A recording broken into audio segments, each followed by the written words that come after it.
mengajarkan sesuatu yang tradisional, budaya, Pak. Iya, betul. Peradaban itu. Peradaban ya, iya. Peradaban itu. Memang dalam era modernisasi ini, kalau di Indonesia dalam 15 tahun terakhir ya, 15 tahun terakhir itu memang sektor modern boom, Pak. Boom tinggi sekali. Yeah. Luar biasa, terus ekspansi sampai ada yang gulung tikar dan lain sebagainya. Nah, memang itu mengkontraksi tradisional. Nah, tetapi di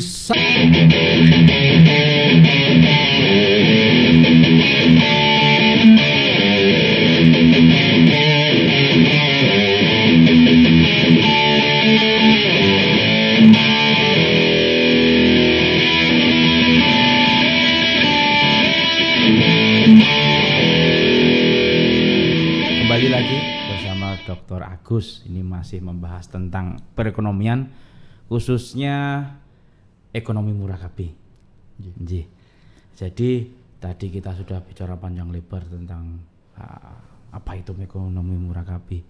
Yang kita lanjutkan saja. Sebetulnya kan kita tidak ingin nih Pak Agus, jadi problem-problem ekonomi ini menjalar ke dimensi yang lain. Yeah. Misalkan problem ekonomi ini menjadi problem politik. Yes. Antara misalkan satu negara dan satu negara yang lain. Nah, bagaimana ekonomi murakabi dari Dr. Agus ini bisa sebagai solusi dari permasalahan-permasalahan ekonomi di Indonesia dan secara umum di dunia. Monggo Pak. Jadi kalau kita bicara tadi ke politik ya, menika memang karena liberalisme menika kan istilahnya kuat-kuatan ya.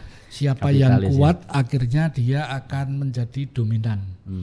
Dan menika kalau kita melihat dari sejarah dulu gitu kan, dan apa yang saya tulis 2 tahun lalu dan terbukti sekarang, menika akhirnya yang terbaru pasca Uni Soviet dulu, sekarang terbaru adalah akhirnya dominasi ekonomi itu mulai masuklah China dan setelah Amerika.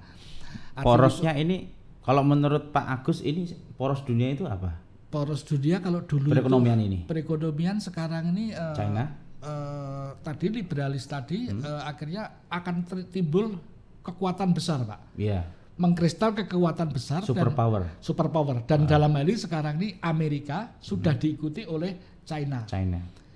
Nah, dari situlah akhirnya timbulnya istilah kalau tahun lalu ya mulai ada perang dagang gitu kan. Sebetulnya itu perang dingin waktu dulu ya. Kalau misalkan di tahun 80 Pak ya. Era Soviet ya, Soviet dan lain sebagainya. Perang dingin istilahnya. Nah, sekarang perang dagang. Nah, perang dagang itu memang akhirnya cenderungnya kan nanti juga perang fisik, Pak, tidak ada solusinya dengan dalih apapun gitu. Dan terbukti terakhir itu bahwa memang masa krisis ini Amerika tidak bawa alasan apapun, pokoknya sekarang pasang kuda-kuda lah. Dan itu tidak kita inginkan. Dia pasang kuda-kuda udah naruh artillerinya di Hongkong di Hongkong dan lain sebagainya. Tapi kembali lagi kita harapkan dunia tidak mengharapkan menikah, karena ketika terjadi itu meletus, baik yang kuat maupun yang lemah ya sama kena aja. Semua.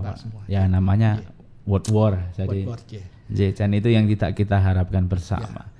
Jadi untuk konklusinya ekonomi murakabi ini maslahatnya bagi mungkin nanti bisa diulang lagi Pak Agus nanti, maslahat secara dunia, kemudian maslahat secara negara kita Indonesia.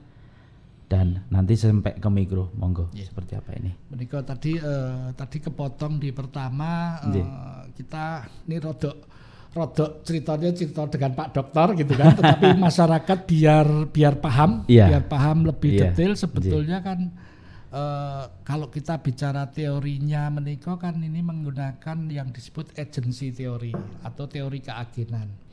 Di dalam negara demokrasi seperti Indonesia menika siapa yang menjadi prinsipalnya?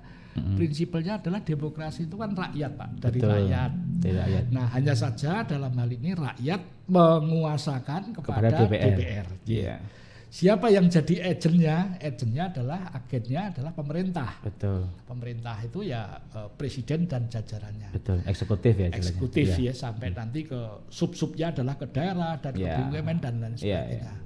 Nah, sehingga muara ekonomi ini akhirnya kembali keuntungan itu bukan kepada tersentralnya kepada pemerintah, tetapi juga kepada masyarakat dengan kepemilikan saham tadi, dari agensinya. Kemudian dari teori kedua menika adalah stakeholder, teori pemangku kepentingan. Seperti kita ketahui ketika ekonomi ini siapapun dimanapun, ketika sebuah bisnis itu sejak dulu ya dibangun itu pasti ada gejolak di lingkungannya, Pak. Walaupun itu terselesaikan, tetapi itu ada luka bagi masyarakat setempat yang tidak setuju. Trauma istilahnya. Trauma, gitu. Misalnya di Kalimantan, di mana ada pembangunan. Memang kemasannya adalah, ini pembangunan, tetapi ada masyarakat yang semacam apa ya?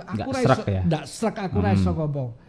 Tetapi dengan dia ikut punya saham, maka iki ya wekku. Iya, jadi ada rasa handar beni, ya. Handar beni ikut rasa yang apa? Anggur kepi kalau istilah Jawanya. Saya hanya kasih contoh satu, Pak Arya. Menika tadi kata rasa handar beni dan anggur kepi tadi. Itu kalau saya tidak ragu karena itu sudah saya state di artikel ilmiah saya bahwa Kalimantan Timur, tanah Kalimantan Timur itu 86% lebih. Itu sudah bukan miliknya orang Kalimantan Timur, Pak.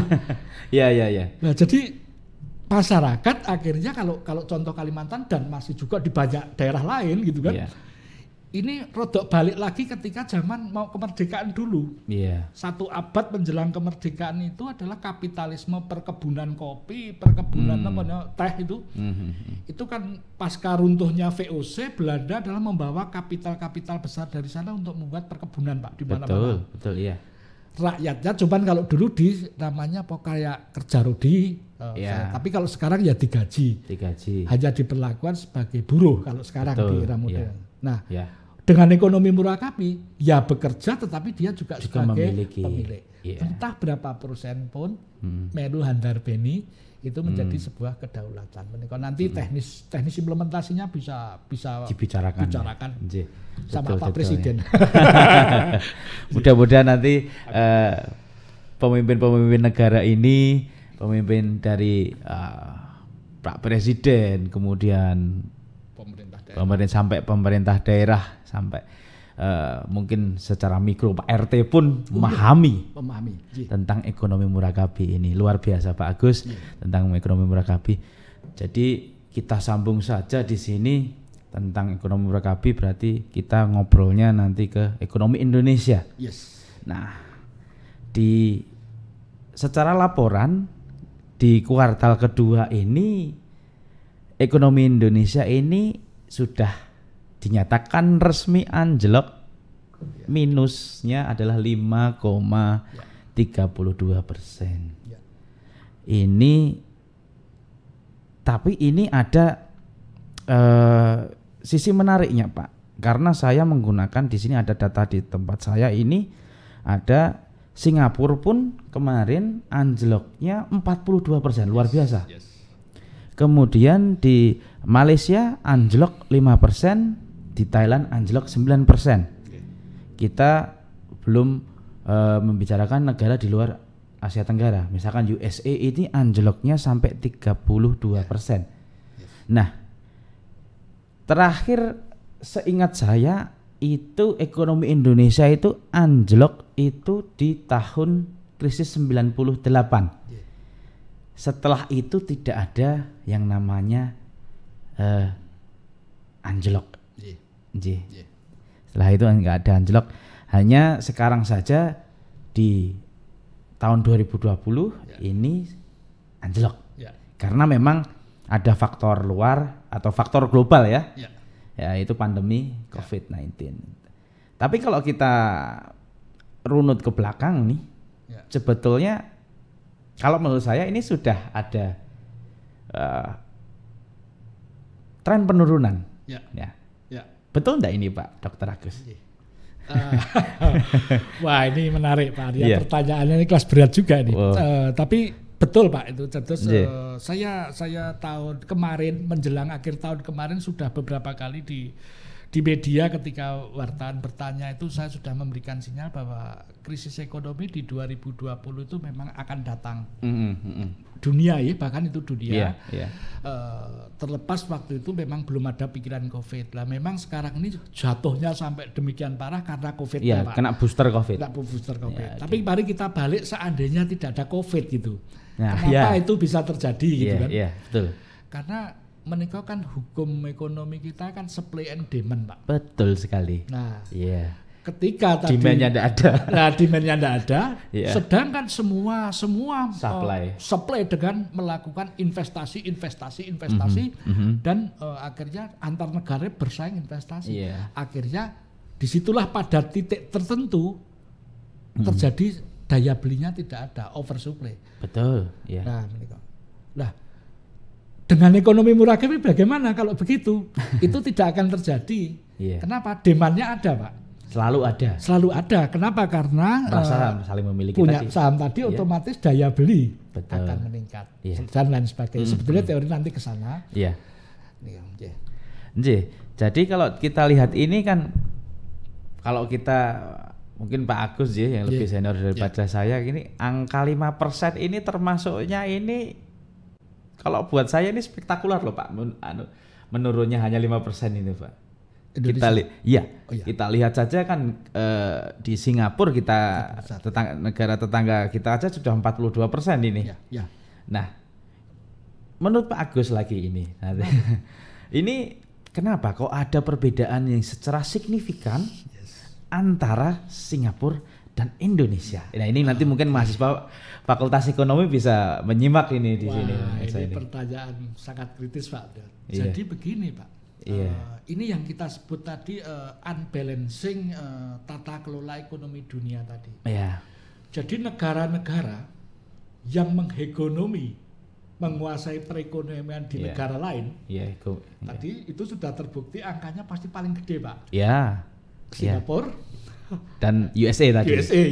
Singapura kita tahu hutang kita terbesar itu pada Singapura dan lain sebagainya. Nah itu kemudian kenapa Indonesia kecil? Memang Indonesia terpuruknya adalah karena memang ini Pak, khususnya yang pertama adalah sirkulasi perdagangan internasionalnya. Kita ekspornya itu turun. Kemudian yang kedua juga impornya otomatis turun sehingga tadi berdampaknya ke faktor ada kontraksi di situ ya. Di produksi tadi. Menikah akibat social distancing dan lain sebagainya. Sedikit pasti bisa terselamatkan Indonesia karena sektor pertaniannya masih hidup, Pak. Betul sekali. Itu yang sedikit mikro mendongkrak menikah di sektor pertanian. Oleh sebab itu sejak awal kalau Indonesia mau ekspansi investasi, sebetulnya industrialisasinya mulai pertanian. Betul. Belanda hampir bertahun-tahun di sini bertani Pak, dan lain sebagainya. Nah oleh sebab itu nanti itu akan menjadi satu kajian menarik mana skala prioritas dan lain sebagainya yang harus diterapkan. Tetapi kembali lagi ini refleksi ketika semua saling menguasai antar ekonomi negara dan lain sebagainya, pasti terkena kontraksi paling besar. Betul, di situ Pak. Jadi 5% ini angka yang fantastis kalau menurut saya. Kita kalau melihat beda tadi ya Pak. Karena memang perekonomian seperti Singapura, di USA itu beda secara di sana. Jadi mungkin kalau menurut saya pribadi Pak Dr. Agus itu di sektor mikro itu Indonesia masih jalan semuanya. Seperti penjualan di minimarket, pembelian di pasar tradisional, kemudian mungkin di marketplace, bahkan istilahnya kan kalau walaupun kampus tutup, tapi kan burjo itu masih tetap ramai. Nah itu jadi menggerakkan roda perekonomian di situ. Namun di tengah 5% penurunan ini anjlok di sini, itu ada beberapa sektor yang terkena sebetulnya lebih dari itu. 5% itu kan secara nasional sih. Dan itu digabungkan oleh beberapa komponen di situ. menurut catatan saya di sini ini kontra sekali dengan penurunan dari beberapa industri, khususnya industri jasa ataupun industri otomotif. Kita sendiri tahu Pak Agus, mungkin sejak bulan Maret industri jasa misalkan hotel, pariwisata ini pasti down sekitar 90%. Mungkin lebih. Industri otomotif pun juga sama. Nah, apalagi di tempat-tempat umum, misalkan di pusat perbelanjaan, mall di sini. Nah, menurut Pak Agus, ini 5% penurunan secara nasional. Nah, sedangkan di beberapa titik industri, terutama industri jasa tadi saya bilang, mungkin juga termasuk sekolah juga aja. Ini kenapa bisa terjadi Pak Agus? Itu. Monggo. Sebelum saya mengelaborasi yang bagus tadi, mungkin yang lemah, situasi lemas ini memang kita sedikit prihatin kalau itu memang tidak bisa dihindari karena memang masyarakat satu lagi kaitannya jasa dan kaitannya social distancing, kemudian faktor kedua memang sekarang juga ingin secara ekonomi konsumsinya kan ingin yang aman Pak ya. Aman dulu untuk nek ora perlu banget ya ngopo turu nang hotel dan lain sebagainya. Karena termasuk juga ada pembatasan sosial. Ini kan menjadi argumentasi yang itu penyelesaiannya memang ketika situasi benar-benar normal baru bisa. Tapi yang menarik, Bapak tadi benar sekali berbicara kenapa pasar tradisional. Ini kita mengingatkan Pak. Ketika saya disertasi dulu Bapak Persol ya, bahwa saya dulu disertasinya pasar tradisional dulu, fast moving consumer good. Oleh sebab itu Pak, saya balik ke ekonomi murakabi Pak. Ekonomi murakabi itu dalam bukunya sudah saya note, sektor fast moving consumer good itu termasuk industri strategis. Jadi harus dikuasai oleh negara Pak. Wah, kenapa? Karena memang ini khususnya bagi Indonesia luar biasa Pak. Ini semua fast moving consumer good ini bisnisnya besar dan dibutuhkan. Jadi kalau kita kuliah dengan mahasiswa, saya suka bertanya begini, Dek, penjan sampo rambutnya pakai apa? Mas, apa itu sabunnya pakai apa? Sampai ke konsumtif yang lain, semua menanyakan. Saya tanya, mana itu yang diproduksi dari company swasta Indonesia? Lokal lokal nasional Indonesia. Hampir kita tidak bisa menjawab Pak. Multinasional semua. Nah, ini dari segi politisnya akhirnya bagaimana ini nanti akhirnya menjadi kalau di ekonomi murakabi ini juga akan di sektor fast moving consumer akan dijadikan salah satu industri yang strategis untuk di ekonomi murakabi.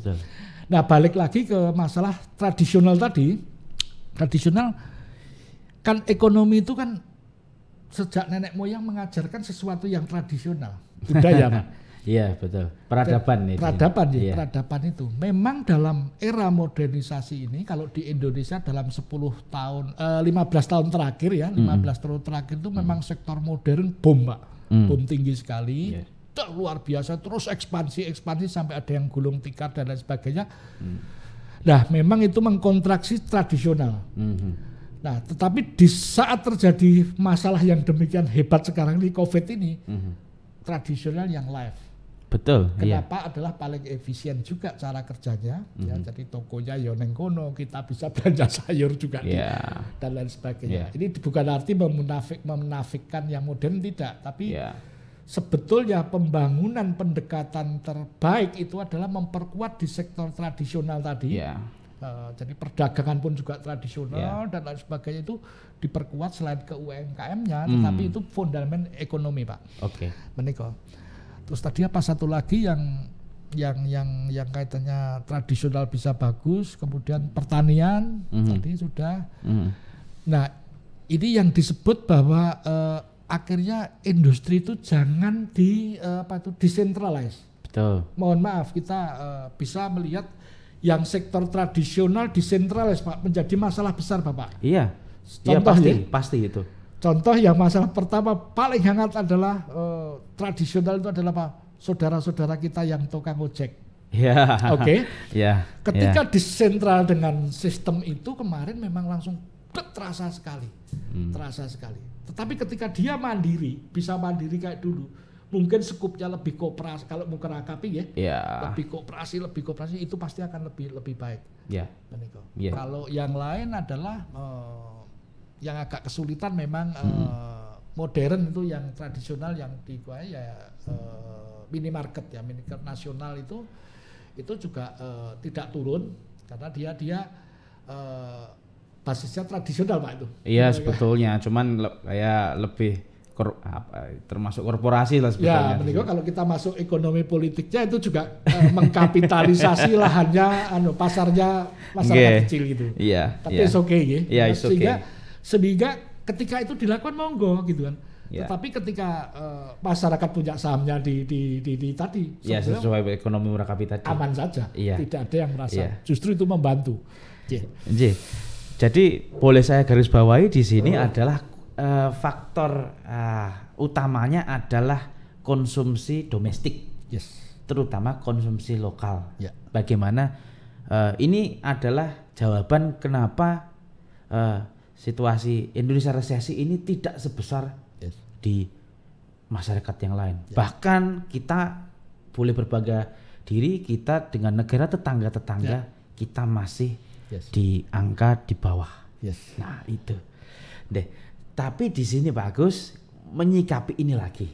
Jadi ada beberapa industri yang tadi mengalami kontraksi yang terlalu hebat. Nah ini otomatis mereka harus melakukan rasionalisasi. Alias kalau secara bahasa awamnya itu merumahkan karyawan di sini. Ini akan menimbulkan problem problem lama tapi baru di sini. Yang sebelumnya ini mungkin ada sekitar 7 atau 8 juta pengangguran di Indonesia. Ya, hampir 7 juta Pak. Nah, 6 juta lebih. Saya itu statistik gitu 6 juta lebih. 6 juta lebih. Kalau misalkan saja ada 50% pengangguran baru dari 6 sampai 7 juta itu sudah aja sekitar 9 juta pengangguran. Nah, itu kemudian secara pemerintah sebagai di sini bagaimana menyelamatkan ekonomi, menciptakan kebijakan BLT yang kemarin itu Pak, yang itu baru wacana Pak yang BLT ini sudah baru disiapkan. Ya, kebijakannya sudah di-oke tapi implementasinya baru disiapkan. Mungkin teknisnya belum Karena itu kalau menurut saya pribadi itu untuk menstimulus, bukan ini perkara bagi-bagi duit itu atau bukan. Jadi kalau memang ini bagaimana menciptakan ada demand lagi. Niku itu kan template teori ekonomi banget soalnya. Betul template monggo itu seperti apa?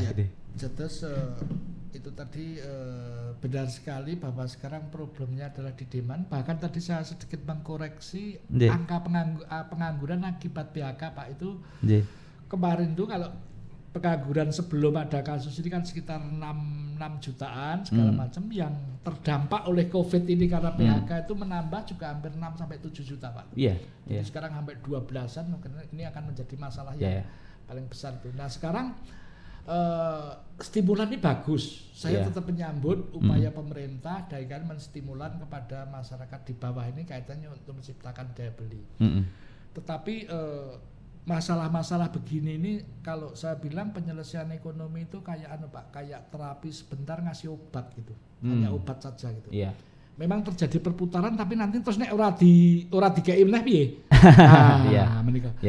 Artinya pun setelah 6 bulan, mohon maaf, kita tidak berharap COVID ini berkepanjangan. Tetapi ketika COVID itu nanti tetap berjalan, terus harus dikei meneh duitnya dari mana, dan alangkah baiknya kalau menggunakan Murakabi sebetulnya ini juga menarik Pak. Menarik itu begini, saya hanya kasih contoh. Kalau sekarang yang ter-PHK ini dirancang akan dapat berapa tadi? 600.000 per bulan ya. Mbok dikurangi ora 600.000. Petang atau 1.000. Iya. Sing 200.000 adalah nggo sahame itu loh, PLN itu kan utangnya gede juga. Iya. PLN punya utang sampai 5.500 triliun, Pak. Iya. Harus bayar kok ngendi. Nah, ini pemerintah bisa menginjek tadi yang 200.000 kali sekian itu kan judulnya GT ya Pak. Iya. Lebok deh nenggon untuk saham. Yeah. Ini jadi momentum bagus untuk mengimplementasikan. Sehingga PLN juga tidak sulit bergerak. Gotong royong tadi. Ya, soalnya juga ada supply lagi. Ya. Bukan dalam arti yang BLT tunainya dihilangkan tidak, tapi ojo kabeh digelondong nih. Nah, gitu loh. Ya, istilahnya jangan memberikan ikan terlalu banyak. Tapi juga berilah pancing. Dan yang kedua Bapak itu kaitannya dengan bagaimana menyelamatkan pengangguran selain BLT tadi. Sebetulnya masih banyak dari pengangguran ini kita berdayakan. Menika yang agak lebih aman adalah di sektor pertanian di lahan terbuka ya.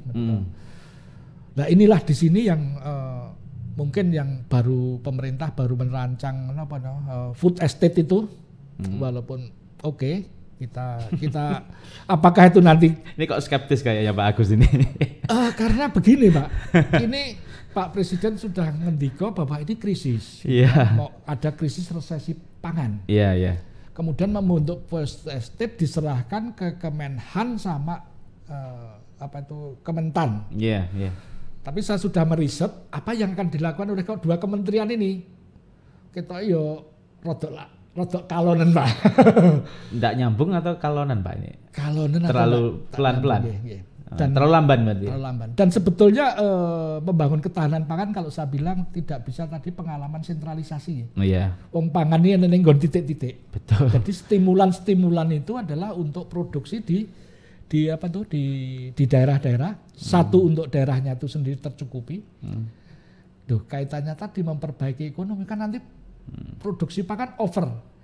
Nah, ketika over ini kita bicara di luar negeri itu Indonesia bisa kita ekspornya ke sana. Karena itu sektor yang paling bagus dan dalam asumsi masa Covid ini adalah orang yang bekerja social distancingnya alamiah dan lain sebagainya. Memang di sektor tertentu agak sulit Pak, agak sulit sekali khususnya sektor informal dan jasa tadi. Mereka kurang lebih ngatur. Pak Agus. Ini kan masih di lingkup Indonesia. Mungkin ya Indonesia lagi ini masih tadi ada stimulus BLT 600.000 tadi itu mungkin nanti sebagai pendengar dan pemirsa bisa paham apakah secara teori Pak ya, secara teori apakah BLT ini jika diberikan kepada masyarakat ini menimbulkan inflasi? Ini hanya pertanyaan saya, tapi kalau saya juga punya jawaban tersendiri sebetulnya. Memperbaiki inflasi ya Pak? Iya, kalau saya sih sebetulnya malah deflasi Pak, karena memang ada duit, ada demand, maka harapannya adalah yang produsen ini bisa nge-push supply-nya.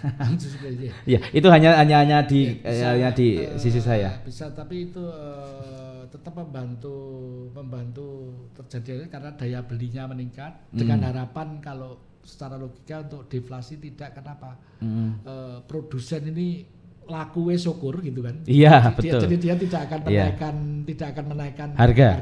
Iya. Kan biasanya yang dimaksudkan Bapak tadi kalau dulu ono gaji ke-13 urung muduk ning bayar pasare wis naik semua. Iya. Kita harapkan para pelaku industri tidak demikian tidak oportunis. Yes. Ya. Tadi pertanyaan Bapak tadi mestinya mau mengarah yang saran yang ini ya betul.